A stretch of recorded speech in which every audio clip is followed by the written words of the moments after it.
Hey, you guys, welcome to the Loop Community Podcast, where we're passionate about providing quality and affordable resources that enhance your sound and help you sound like you. I'm here with my co-host, Derek Kerr. How's it going, Derek? Good. How's it going, Matt? Derek, have you ever been on a sports team? I have. Or a music team? Yes. Did you have a coach or a leader that really pushed you hard to get better at what you do?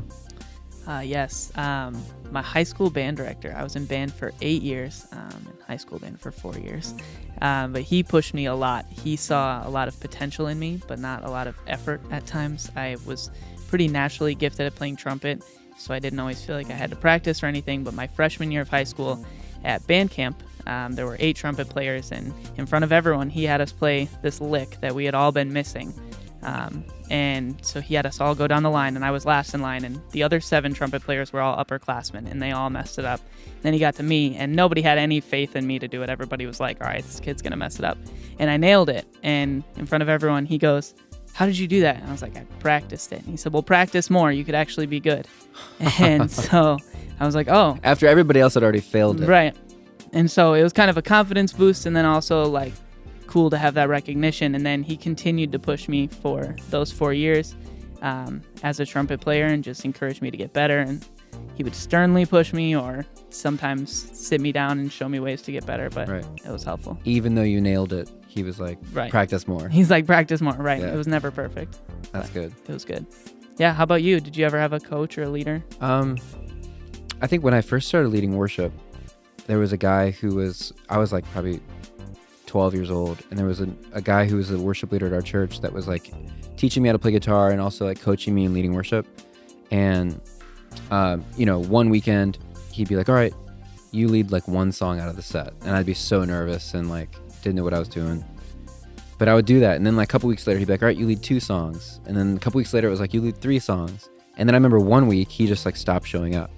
Wow. And I like called him, I'm like, hey, are you coming? And he's like, no, I got sick, I'm not coming. Although I think that was probably just an excuse. And he just didn't. He's like, you got this, so you just do it. And I think that, he like really pushed my limits, because I didn't even want to do that really. Right. I felt very nervous about it and unprepared even. But I think he knew that he had to like push me out of the nest to get me to like fly on my own.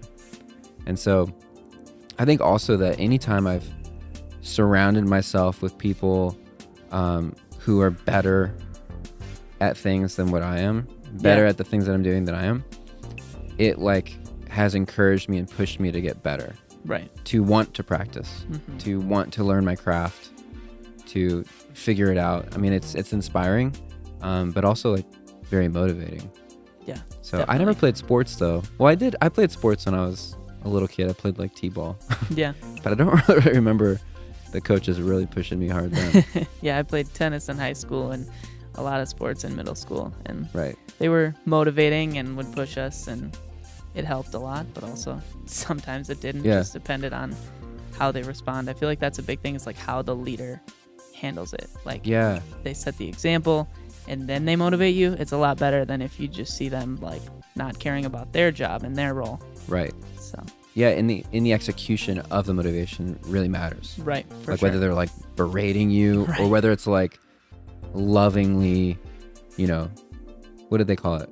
Helpful criticism. Yeah, like what is it? Helpful criticism, helping you grow and showing you instead of like telling you. Exactly. Instead of being like, this is what you did wrong, being like, all right, this is how you do it right. Right. So we have an interview today with Patrick Mayberry. Yes. Who's a really good friend of mine. He's a worship leader at Soul City Church here in Chicago, just a couple blocks away from here.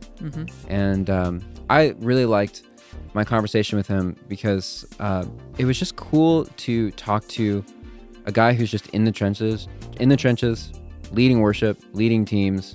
It's not like he's signed to some major label and like some, famous worship leader. He's just like down to earth, normal guy, super talented. So he's like he's not very normal. I mean, he's like very, very talented, great songwriter. But it's just cool to like hear from like a normal worship leader. Yeah. And how they're dealing with things like auditions, how they're, raising the bar with their teams and their volunteers.